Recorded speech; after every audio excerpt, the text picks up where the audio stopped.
জুলাই গণঅভ্যুত্থানে রংপুরের বেগম রোকেয়া বিশ্ববিদ্যালয়ের শিক্ষার্থী আবু সাইদ হত্যায় মানবতাবিরোধী অপরাধের মামলার রায় আজ ঘোষণা করা হবে।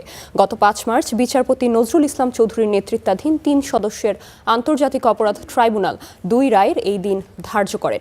এই বিচারিক প্রক্রিয়ার তদন্ত কর্মকর্তা সহ মোট ২৫ জনের সাক্ষ্য গ্রহণ করেছেন ট্রাইব্যুনাল। এই মামলায় বিশ্ববিদ্যালয়ের তৎকালীন ভিসি হাসিবুর রশিদ সহ ৩০ জন আসামির বিরুদ্ধে গত ৩০ জুন আনুষ্ঠানিক অভিযোগ আমলে নেন আন্তর্জাতিক অপরাধ ট্রাইব্যুনাল।